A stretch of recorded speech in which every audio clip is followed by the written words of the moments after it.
سلام الله عليكم، ازيكم يا شباب؟ عاملين ايه؟ يا رب تكونوا بخير. اهلا بيكم في فيديو جديد من شرح ماده الاحياء. ان شاء الله هنشرح مع بعض النهارده بدايه درس جديد، هنشرح مع بعض درس الحركه في الكائنات الحيه. طيب بسم الله الرحمن الرحيم. اول حاجه هناخدها كده هتبقى مقدمه عن الحركه بشكل عام، سواء في النبات او في الانسان، الحركه اللي بتحصل في كل الكائنات الحيه. طيب تاني حركه بقى او تاني جزء هناخد مع بعض الحركه في النبات. طيب بسم الله الرحمن الرحيم، سمي الله، نصلي على رسول الله. واللهم اني اسالك فهم النبيين او حفظ المرسلين والملائكه المقربين، اللهم لا سهل الا ما جعلته سهلا وانت ان شئت يا رب جعلت الصعب سهلا. اولا كده احنا عايزين نفهم هو يعني ايه حركه اصلا؟ يعني ايه الكائن بيتحرك؟ يعني مثلا ايه الفرق بين ايدي بتتحرك اهيت وان القلم ده عمال يتحرك رايح جاي؟ في فرق كبير جدا على فكره، وده اللي انا بقول عليه حاجه اسمها منشأ الحركه. فمنشأ الحركه ممكن تكون ذاتيه او غير ذاتيه. ازاي الكلام ده؟ هو انا لما احرك ايدي ده انا دلوقتي ثابت اهوت، فانا ثابت مفيش اي حاجه خالص. طيب بعد كده يلا ابدا اتحرك، ابدا حرك ايدك، فايوه يلا حرك ايدي اهو. فانا الحركه جت من عندنا ولا مش من عندي؟ من عندي. فالحركه بتاعتي حركه ذاتيه. طب هي ممكن تكون حركه غير ذاتيه؟ طبعا ممكن تكون غير ذاتيه. ازاي الكلام ده؟ ادي القلم اهوت، فالقلم ده انا اللي بحركه. طب اتحرك يا قلم، اتحركش، انا اللي هحرك القلم اهو رايح جاي. الشباك الحركه بتاعته. يبقى اي كائن حي الحركه بتاعته لازم تكون ذاتيه. اي كائن حي يعني لو في كائن لقيته كده او حاجه لقيتها بتتحرك حركه ذاتيه تبقى ده كائن حي. طب ما حدش يقول لي مثلا يعني ما الشباك بيتقفل لوحده، مش انا اللي بحركه، الهواء اللي قفله. هو يعني ما تقفلش لوحده، اكيد الهواء اللي قفله. يبقى هل هو ذاته هو كده حرك نفسه بنفسه، ولا في حاجه، في مؤثر خارجي اثر عليه؟ فانا بالنسبه لي بقول الحركه ديت هي شكل معين. بصوا بقى كده، انا بالنسبه لي عندي اول حاجه كده الحركه منشأها، اهم حاجه عندي كده لازم تكون ذاتيه. ديت المفروض المنشأ بتاع الحركه لازم تكون حركه ايه؟ لازم تكون حركه ذاتيه. طيب خلي بالكم بقى، الحركه الذاتيه دي ممكن تكون موجبه او سالبه. فتعالوا بقى نفهم هو يعني ايه موجبه ويعني ايه سالبه، او ايجابيه او سلبيه. تعالوا نفهم الكلام ده. اولا كده انا بالنسبه لي عندي مؤثر، مثلا وليكن مثلا يعني في ادي الشمعه اهيت، فادي الشمعه ديت مثلا اهي بالشكل ده كده ماشي، فادي صباع الايد اهوت زي ما خدنا في ثانيه ثانوي. فالمفروض ان هو هيلسعني كده، صح؟ فالمفروض انا بتحرك في اتجاه المؤثر ولا بعيدا عنه؟ والله المفروض ان انا ذكي، بس انا عارفكم والله. انتوا لما تحركوا في اتجاه المؤثر ولا بعيد عنه؟ سخنه صح؟ ايوه، يعني نمسك فيها بقى فنتلسع اكتر، صح؟ انا عارفكم والله العظيم. يعني انت يعني ايه اللي هو في ناس كده فعلا والله، اللي هو بيمسك الحاجه اللي هي حاجه سخنه، ايوه، من غبائه دماغه حصل اختلال في التوازن، حصل اختلال في التفكير، حصل اختلال في الادراك، فراح بدل ما يسيب الحاجه يبعد عنها لا مسك فيها اكتر. طيب تعالوا بقى نشوف الحته دي. فدلوقتي المفروض ان انا ابعد عنها، فالمفروض منشأ الحركه الذاتيه، الحركه ديت حركه تميز كل الكائنات الحيه. طيب الحركه الذاتيه دي خلي بالكم بقى كده ممكن تكون يا اما موجبه او سالبه. يعني ممكن اقدر اقول عليها ان هي كده ايجابيه او ايه، ايجابيه او سلبيه اهوت. الحركه قد بتكون ايجابيه او ايجابيه هيت او موجبه. كلمه ايجابيه يعني موجبه، او بتكون ايه، بتكون سلبيه، او بتكون ايه، او بتكون سلبيه. بس خلي بالكم بقى، هو لو انا جبت مثال وبقول لك الاسد بيجري ورا الغزاله، اسد بيجري ورا الغزاله، تعالوا نفهم بقى اللي بيحصل هنا. والله اللي بيحصل هنا ان انا عندي اسد، حلو، فالاسد ده بيجري ورا الغزاله عايز ياكلها، صح؟ ايوه. ايه اللي بيحصل؟ والله انا عندي اتنين من الكائنات، واحد فيهم الحركه بتاعته حركه موجبه، وواحد فيهم الحركه بتاعته حركه سالبه. ازاي الكلام ده؟ ما هو ده رايح في اتجاه المؤثر، في نفس الاتجاه، فيبقى ده حركته حركه موجبه. انما ده حركته حركه سالبه لانه بيبعد عن المؤثر اللي بيجري وراه، يبقى دي الحركه بتاعته حركه ايه؟ حركه سالبه. يبقى الموجبه في نفس اتجاه المؤثر، السالبه عكس اتجاه المؤثر، يبقى ده حركه ايجابيه. اي حاجه تلاقيها في نفس الاتجاه وده في عكس الاتجاه، وده في عكس الايه؟ في عكس الاتجاه بتاع مين؟ بتاع المؤثر. طيب حلو جدا. طيب بعد كده بقى الحركه ديت حركه بتميز كل الكائنات الحيه. يعني شرط ان انا الاقي في حركه الكائن ده يكون كائن حي. يبقى هي دلوقتي كده في كل الكائنات الحيه، كل الكائنات. حلو جدا. يعني اي كائن الاقيه اعرف ان هو الكائن دوت كائن ايه؟ كائن حي. طب ما هي انواع الحركه؟ انواع الحركه اللي عندي ايه؟ انا عندي 3 انواع من الحركه. على مستوى الكائنات بشكل عام كلها. اول حاجه بتبقى حركه اسمها حركه دائبه او حركه سيتوبلازميه. حركه ايه؟ حركه دائبه، وهنفهم يعني ايه حركه دائبه دلوقتي. تاني حركه اسمها حركه موضعيه. حركه ايه؟ موضعيه. طيب تالت حركه اسمها حركه ايه؟ حركه كليه. تمام كده؟ حركه ايه؟ كليه. يبقى انا عندي 3 انواع من الحركه. حركه بالنسبه لي حركه دائبه، حركه موضعيه، حركه كليه. طب يعني ايه حركه دائبه؟ بصوا انا هقول لكم شويه الفاظ خلاصه الموضوع. الحركه الدائبه ديت حركه بتبقى يعني في الايه اللي هي زي ما بنقول عليها مثلا كده انسيابيه. حركه بتبقى مستمره، بيحصل حاجه في الخليه، حاجه اسمها الدوران او الانسياب السيتوبلازمي. وهناخدها الحركه النوع الرابع من الحركه في النبات هنا، هنقول عليها الحركه، بصوا كده الحركه الايه عشان نكتبها بالمره هنا بس كده، الحركه الدورانيه السيتوبلازميه. السيتوبلازميه ديت الحركه اللي موجوده في النبات، ده نوع من انواع الحركه اللي موجوده في النبات. تعالوا بس كده نركز مع بعض. اول حاجه كلمه الحركه الدائبه دي حركه كده ممكن نقول عليها حركه مستمره. حركه ايه؟ مستمره. حركه سيتوبلازميه. سيتو الكلام ده والالفاظ دي كلها بتيجي سيتوبلازميه. حركه بنقول عليها حركه دورانيه. حركه ايه؟ دورانيه. ممكن نقول عليها مثلا بس حركه انسيابيه. انسيابيه. حركه ايه؟ انسيابيه. يبقى دي كل الالفاظ اللي ممكن تيجي على كلمه الحركه الدائبه. الحركه الدورانيه، الحركه السيتوبلازميه، بيحصل انسياب سيتوبلازمي، اي حاجه تجيلك من دي استخدمها. ايوه بتحصل في بقى لو انا رسمت هنا خليه اهيت في نبات، خليه اهيت في الايه؟ خليه في النبات اهي. فده المفروض ان ده خليه اهيت، فاي خليه اكيد طبعا بيبقى فيها نواه وفيها عضيات ثانيه. زي مين مثلا كده؟ زي السيتوبلازم. زي الايه؟ زي السيتوبلازم. حلو جدا. فانا بالنسبه لي السيتوبلازم دوت عمال يدور عمال يدور عمال يدور عمال يدور. حلو. فاي خليه فيها سيتوبلازم والسيتوبلازم دهوت عمال يدور عمال يتحرك عمال يلف حوالين نفسه كده، او عمال يلف يعني بيتحرك من مكان لمكان، بيتحرك مثلا من هنا يتحرك الخليه اللي بعده الخليه اللي بعده الخليه اللي بعده. ده اسمه انسياب سيتوبلازمي او دوران بيحصل جوه الخليه. فالحركه الدائبه دي حركه بتميز كل خلايا الكائن الحي.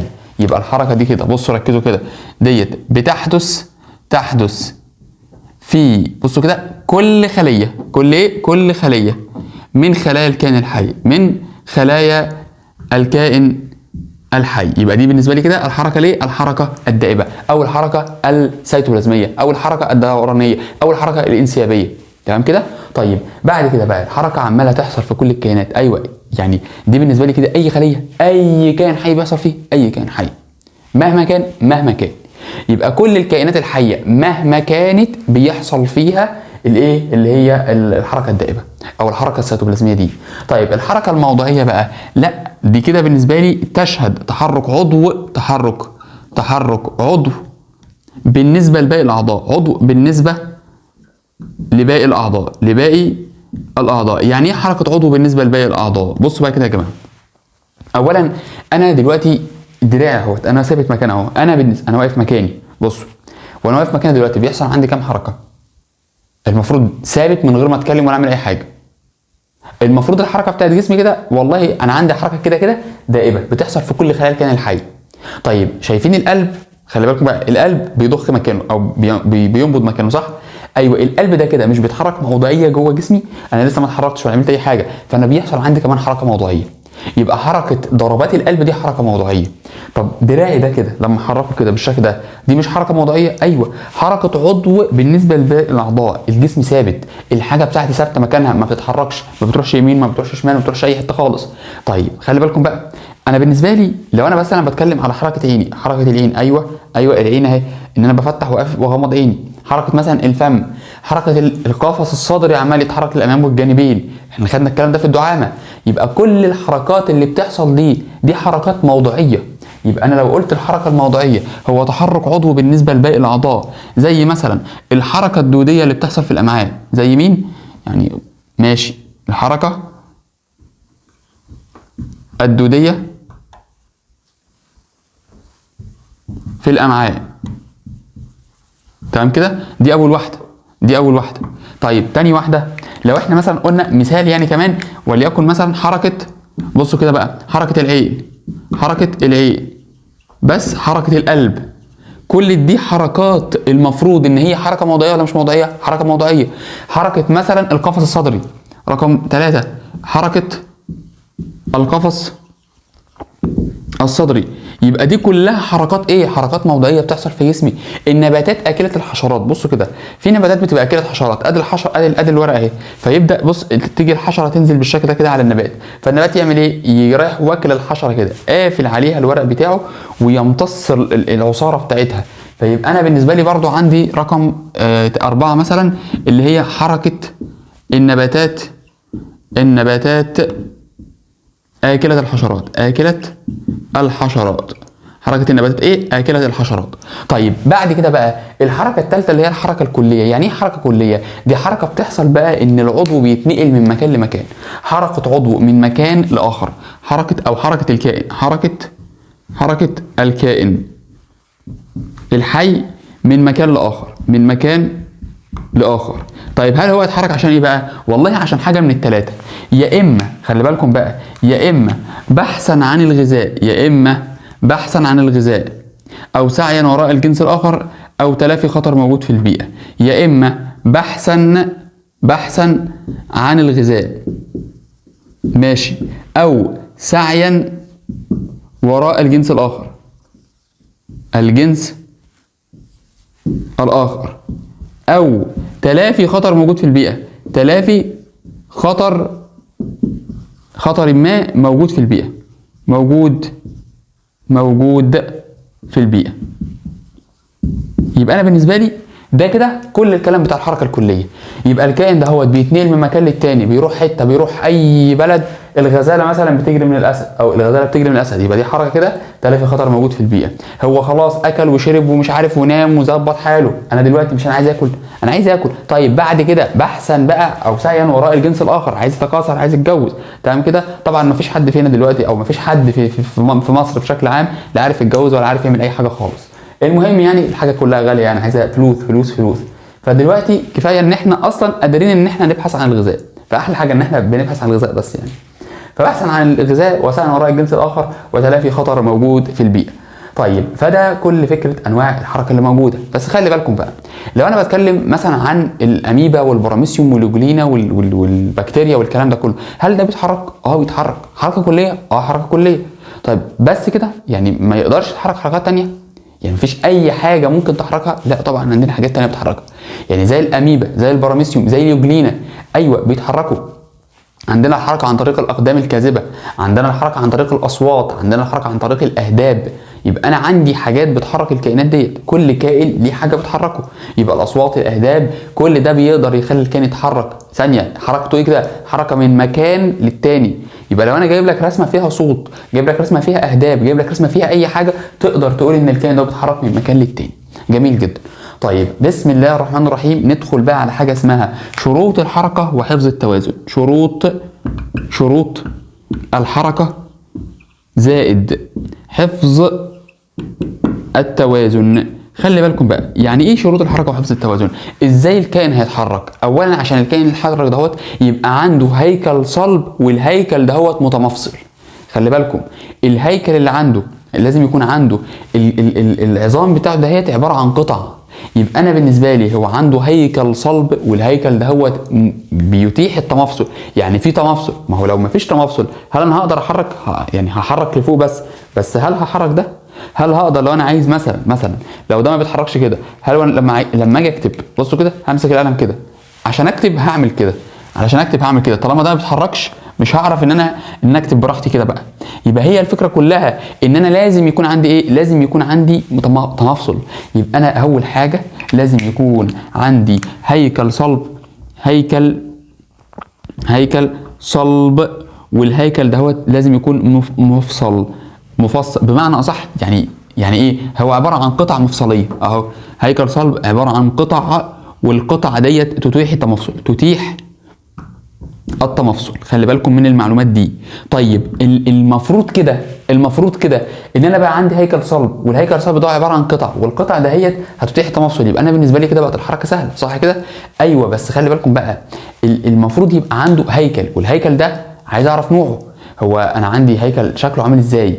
يعني الفكره بتاعت الهياكل اللي عندي دي او الجزء اللي عندي ده، هل هو مثلا مفصليات تبع المفصليات ولا تبع الفقاريات؟ بمعنى اصح التمفصل اللي حصل ده بقى شكله عامل ازاي؟ بصوا بقى كده، احنا عندنا هيكل ممكن يكون هيكل خارجي او هيكل داخلي. عندنا هيكل يبقى خارجي او هيكل داخلي.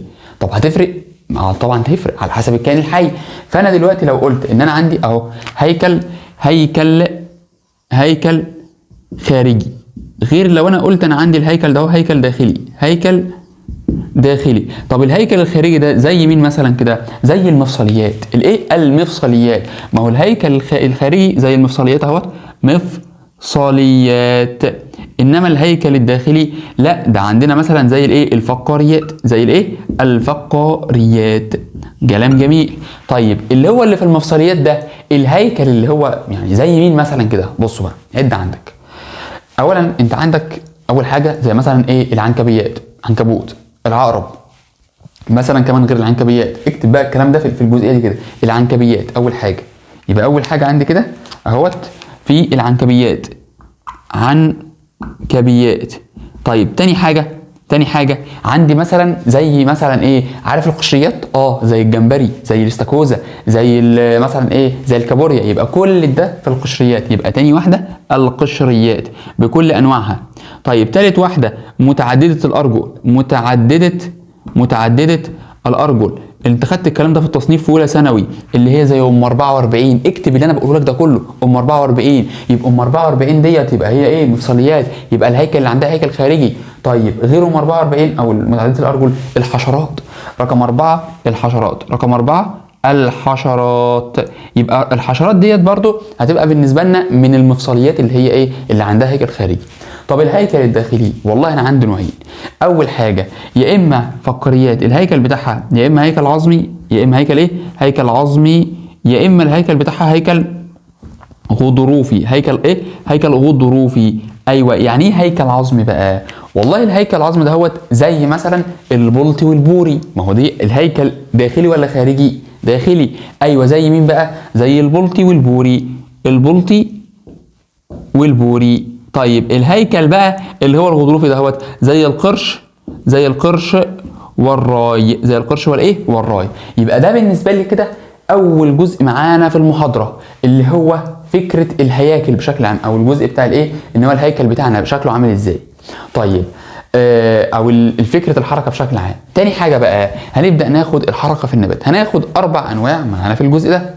اول واحده فيهم اول حاجه بتحصل احنا لسه واخدينها، الحركه الدائبه المستمره السيتوبلازميه الدورانيه الانسيابيه اللي بتحصل داخل كل خليه من خلايا الكائن الحي.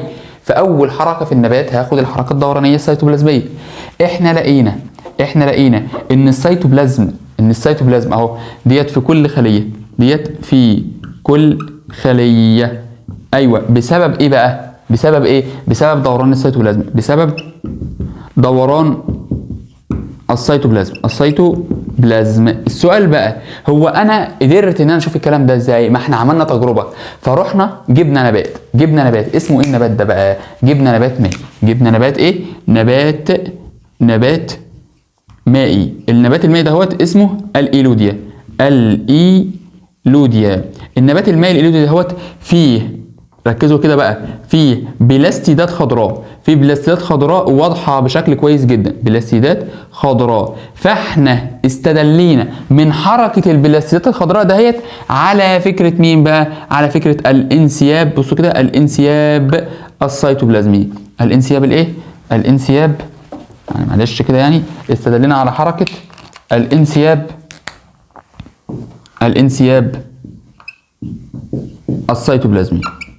السيتوبلازمي. تمام كده؟ يبقى احنا استدلينا من حركه البلاستيدات الخضراء. الكلام ده ازاي؟ ادي البلاستيد، طبعا اعتبروا ان دي خضراء، وادي البلاستيده اهيت، وادي البلاستيده فهي عماله تتحرك في الاتجاه ده كده، في الاتجاه ده كده. فهي ماشيه في دوران في اتجاه معين. هل ينفع تتحرك كده؟ لا، ما ينفعش تتحرك كده. هي بتتحرك في اتجاه معين، وليكن مثلا يا اما في عقارب الساعه يا اما عكس عقارب الساعه. يبقى الاتجاه بتاع البلاستيده في دوران معين. ركز لي على الرسمه، ممكن نجيب لك الاسهم معكوسه. يبقى انت واخد بالك ان لازم عشان اقول ان الحركه الدورانيه السيتوبلازميه اللي بتحصل داخل داخل كل خليه من خلايا الكائن الحي، واشهر مثال عليها نبات الالوديا اللي احنا استدلينا ان البلاستات الخضراء بتاعته بتعمل حاجه اسمها الانسياب السيتوبلازمي. ديت حاجه مهمه جدا بنستفاد منها في ان احنا ناكد على فكره ايه؟ على فكره الحركه الدورانيه السيتوبلازميه، علشان كان واضح فيه. طبعا شفنا الكلام ده تحت المجهر الايه؟ المجهر الضوئي. طيب بعد كده بقى اول حركه عندي حاجه اسمها حركه اللمس، حركه اللمس، تمام. وتاني حركه عندي اسمها حركه الايه؟ النوم، حركه النوم واليقظه، حركه النوم والايه؟ واليقظه. طيب بصوا بقى كده، حركه اللمس دهيت، حركه اللمس ايه اللي بيحصل بقى؟ والله انا لما هلمس النبات فالنبات دوت هيستجيب لللمس.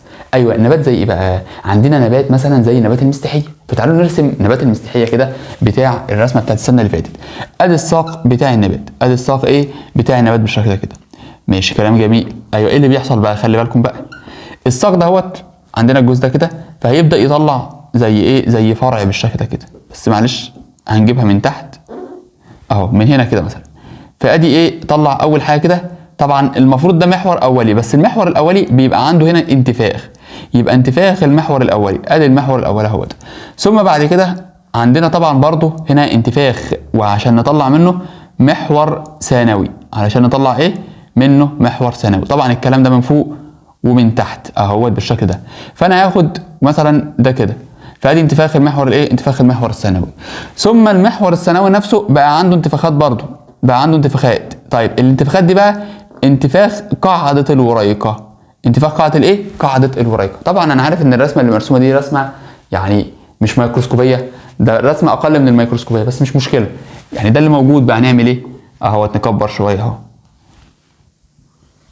ماشي اهوت، وادي الوريقه اهيت، وادي ايه؟ وادي انتفاخ قاعده الوريقه. بس كده، ده فكره الرسمه بتاعتنا. يبقى انا بالنسبه لي كده، وحتى هنا بيبقى في حاجه اسمها اذينتين بيبقوا في المنطقه دي كده. طيب بصوا بقى كده، ادي بالنسبه لي كده عند الساق، ده كده الساق، وده كده المحور الاولي، او ده كده محور اولي، محور اولي، وده الانتفاخ الاولي، وده المحور الثانوي، ده كده المحور الثانوي، محور ثانوي، وده الانتفاخ الثانوي اهو، ده الانتفاخ الثانوي، ودي الوريقه، وريقه، تمام كده، وده انتفاخ قاعده الوريقه المفروض يعني. طيب بسم الله الرحمن الرحيم، سمي الله، صلى على رسول الله. طبعا يعني اهم حاجه يا شباب، اهم حاجه يعني دايما دايما دايما دايما تذكروا كده، ربنا سبحانه وتعالى يعني بيقول وان ليس الانسان الا ما سعى. يعني انت سعيك وتعبك ومجهودك. طبعا لو الناس دي، لو في ناس دلوقتي بتسمع الفيديو ده متاخر، في وقت متاخر يعني، فمهما كان انت ليك فرصه انك يعني ايه تحقق حلمك برضه مهما كان. هو ربنا سبحانه وتعالى بيقول وان ليس الانسان الا ما سعى وان سعيه سوف يرى. محدش هياخد مكان حد، وكل واحد مقدر ليه المكان المكتوب له باذن الله تعالى. وان شاء الله ان شاء الله يعني هترضى بيه في الاخر، يعني شئت ام ابيت بترضى في الاخر. يعني ايه؟ سواء انت حابب مش حابب، انت غصب عنك هو المكان ده، فمش هتفرض عليك، هو ربنا سبحانه وتعالى كاتبه لك، كاتب لك الخير هنا. الشاهد من الكلام ده ايه؟ ان ما تقولش مثلا ده انا بادئ متاخر فربنا هيساويني باللي بادئ. ما هو ايه اللي فات؟ يعني ايه اللي في دماغك يخليك تفكر ان اللي بدأ في الاول لسه مستمر لحد النهارده؟ انا لو قلت لك ان في كميه ناس بتبعت لنا ان مستر احنا الشغف بايظ، مستر احنا تعبانين، مستر احنا مش عارفين نذاكر، مستر احنا مراكمين، مستر مستر مستر مستر. انت دلوقتي هم مجمعين الجزء الاولاني، بس انت تقدر تذاكر انت وتعديهم. طب يعني ايوه، يعني فين بقى؟ فين اسمه ايه؟ يعني هو ربنا كده يعني بيساوينا ببعض؟ يعني ربنا بيوقع ده عشان انا اطلع؟ لا مش عشان كده. ما في غيره يعني في مثلا 3 انواع من الناس. في واحد بيذاكر من اول السنه لاخر السنه، ده زي الفل، ده شخص كويس جدا. في واحد هيذاكر في الاول وهيكسل في الاخر. في واحد بيكسل في الاول ويذاكر في الاخر. يبقى هي الدنيا 3 اشكال. فده بيجيب ان شاء الله، الله اعلم برضو، ده ان شاء الله يجيب مجموع ده باذن الله يعني. طيب لانه يستحق.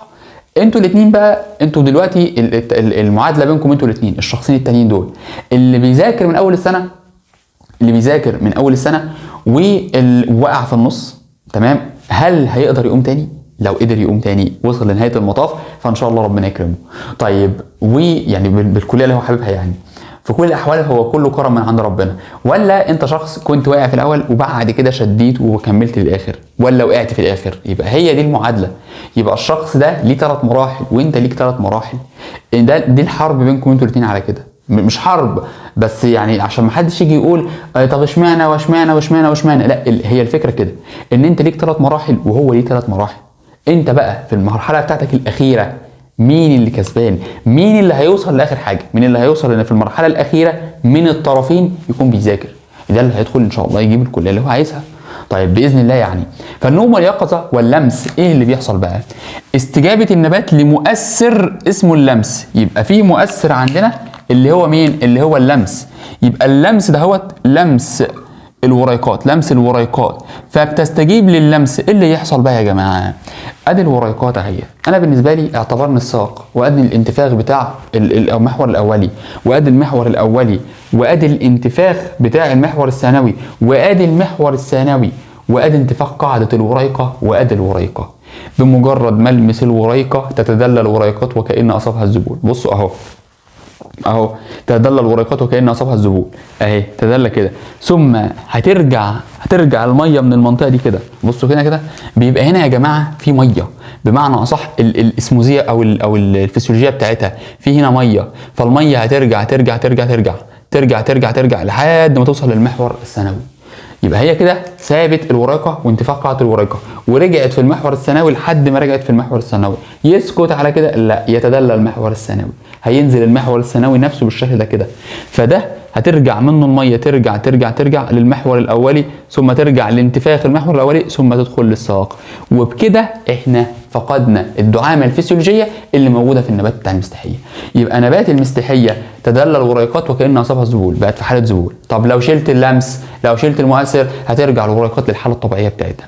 يبقى انا بالنسبه لي الكلام دهوت في نبات اسمه ايه؟ الحالتين دول بس ده اكتر مثلا يعني. ده في المستحيه، بصوا كده اهوت، ده في المستحيه. طيب انما النوم واليقظه بقى لا، ده النوم واليقظه عنده مثالين. اول حاجه بيبقى في المستحيه، وبعض البقوليات، البقوليات. طيب كلام جميل جدا. ايوه اللي بعد كده بقى يعني خلاص بقى بيحصل في المستحيه وبعض البقوليات. بعد كده والله اللي بعد كده اللهم صل على سيدنا محمد، ان اللي بيحصل في النوم واليقظه والله على حسب ما هو ايه المؤثر. تعالوا نفكر بقى كده. لو المؤثر بتاعي هو النوم، هو يعني ايه النوم؟ ما انا مش فاهم يعني ايه النوم. ما انا عايز اعرف بقى. يبقى انا دلوقتي في حاله ظلام. لو انا في الظلام، لو انا في الظلام، يبقى انا بالنسبه لي اكيد الوريقات. لو انا في الليل الوريقات كده هتبقى يعني انا كده في حاله ايه؟ انا في حاله نوم. طب لو انا في مثلا الظلام يبقى فيه ضوء. لو انا في النهار المفروض ان انا كده في حاله يقظه. يبقى هي دي الفكره كده. المؤثر بتاعي هو ايه؟ طيب كده بالنسبه لي ده فكره اللمس والنوم واليقظه. طيب بعد كده بقى نبدا الجزء الاخير في الاربعه دول، اللي هو ايه بقى؟ اللي هو الاستجابه لمؤثر تاني، اللي هو اللمس والنوم واليقظه والحركه دوران النفس واللازميه. الانتحاء. طبعا انتوا فاكرين الانتحاء من سنه كام؟ سنه تانية ثانوي. الانتحاء هو عباره عن انحناء ساق النبات، انحناء الساق بتاع النبات سواء في اتجاه المؤثر او عكس اتجاه المؤثر. الايه؟ الانتحاء. ايوه يعني ايه الانتحاء بقى؟ والله الانتحاء ده هو عباره عن انحناء الساق بتاع النبات. انحناء او الجذر على فكره يعني برضو. انحناء ساق او جذر النبات، جذر الايه؟ النبات. طيب خلي بالكم بقى، يا اما في اتجاه المؤثر، فاكرين؟ في اتجاه المؤثر او عكس اتجاه المؤثر، سواء في اتجاه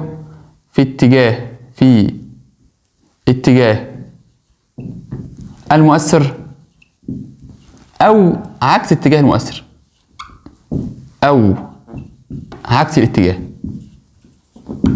طيب خلي بالكم بقى، هو ايه اللي بيحصل؟ انا عندي 3 حاجات بيأثروا عليه. تعالوا بقى كده انا هعملها لكم بطريقه حلوه. الخلاصه، هديك الخلاصه، اكتب كده جنبها، اكتب كده عندك الخلاصه.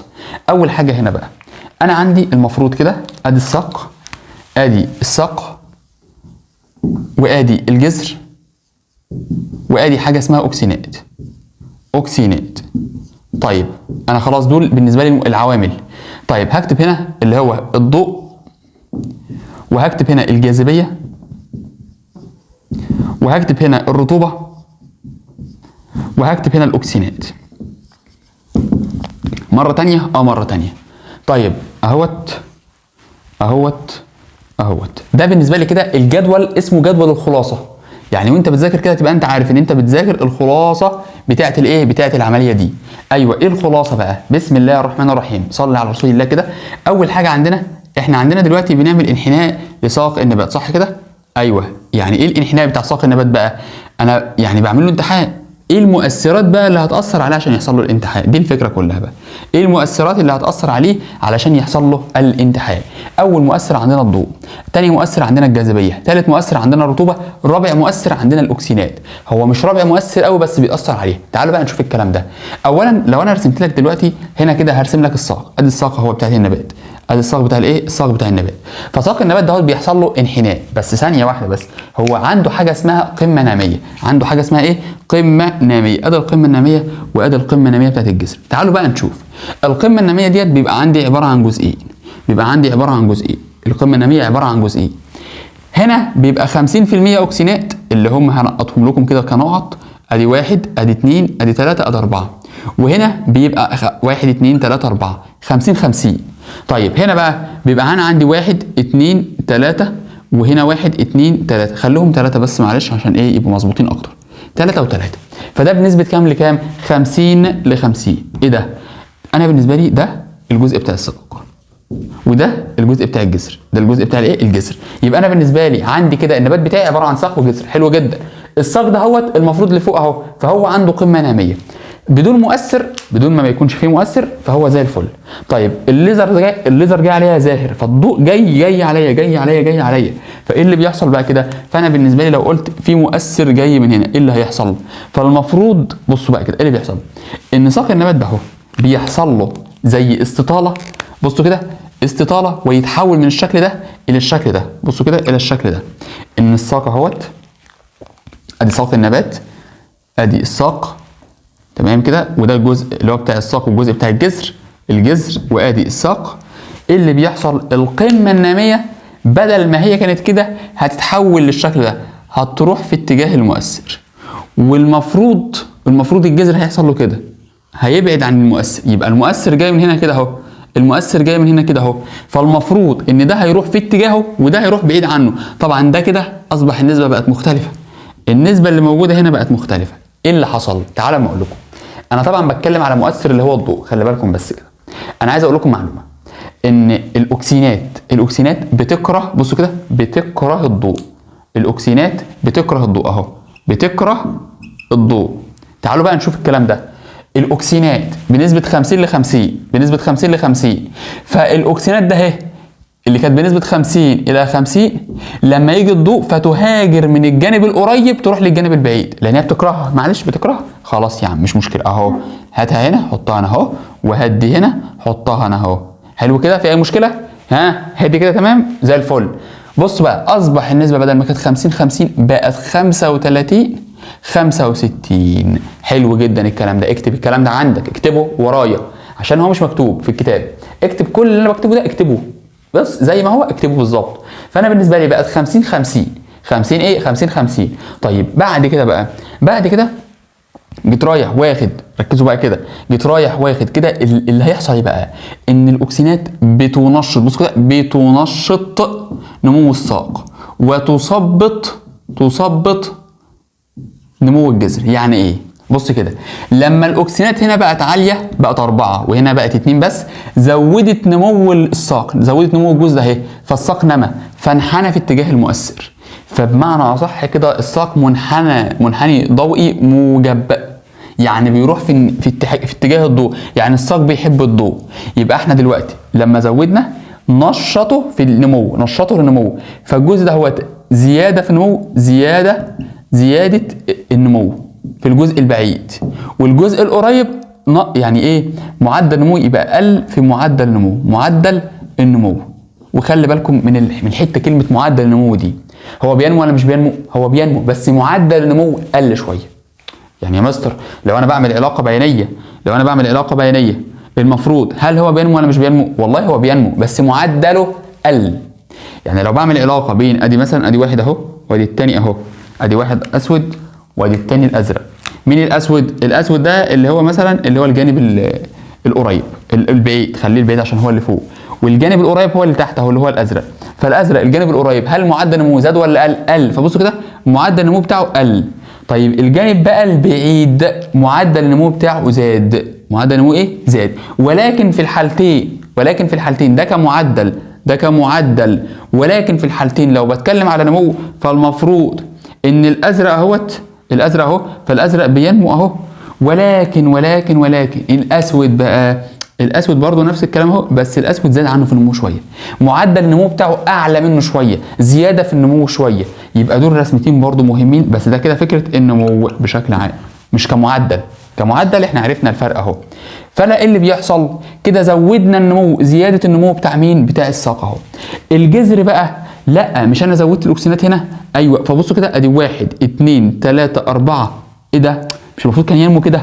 مش كان ينمو في اتجاه المؤثر؟ لا، ما احنا قلنا ان الجذر بيثبط، فزياده الاكسنات في الجذر وقف النمو بتاعه هنا، وقف النمو اللي بيحصل في المنطقه دي كده، فظبطنا النمو بتاع منطقه الايه؟ بتاع منطقه الجذر. طيب بعد كده المفروض بقى هنا بتبقى نقطة 2، يعني ما احنا اهو بقوا 2 اهم، فكده نشط نمو. يبقى النقص بتاع الاكسنات خلى الجذر ينمو، بس مش كده، هو الزيادة بتاعت الاكسنات، الزيادة اللي في المنطقة دي ثبته، فخلى ده يقدر ينمو. يعني كده نقدر نعكس الرسومات اللي احنا عاملينها دي بالظبط.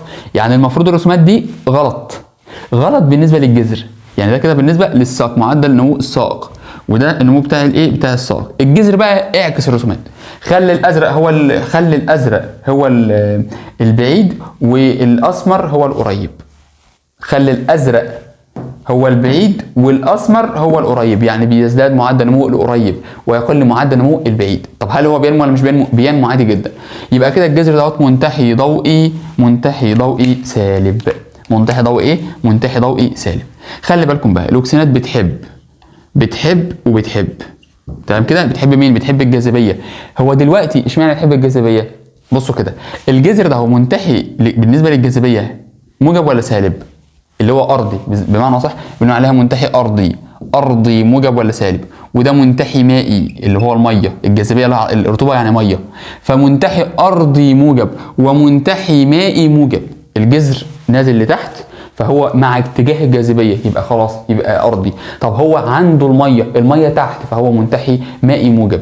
طيب انما الساق بقى مع الجاذبيه، هو الساق ضد ولا مع الجاذبيه؟ ضد الجاذبيه، يبقى سالب. طيب الرطوبه مع الجاذبيه ولا عكس اتجاه الجاذبيه؟ مع ولا عكس؟ قصدي مع الرطوبه ولا عكس اتجاه الرطوبه؟ الميه تحت. طب هو الساق له علاقه بالميه؟ لا، يبقى لا يتاثر، مفيش اي حاجه خالص لها علاقه بالكلام ده كله. تمام كده يا جماعه؟ يبقى احنا بالنسبه لنا طبعا الحته دي ما حدش يفكر فيها، الاكسنات ايه علاقتها بالاكسنات؟ ما تستسكوش يا جماعه بالله عليكم. فانا بالنسبه لي كده ديت الايه؟ ديت الفكره كلها ماشي. عشان في شويه اغبياء يعني اللي هو مستر ايوه فاضل حاجات اللي هي ايه يا جماعه؟ مستر كمل الجدول يا جماعه، والله الجدول كامل.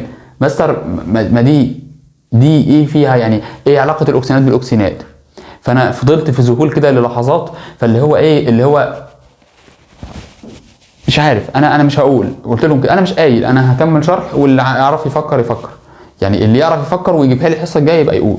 طيب خدوا طبعا سكرين لو انتوا عايزين الجزئيه دي كده، لو اي حد عايز ياخد سكرين لاي حاجه في المحاضره دي.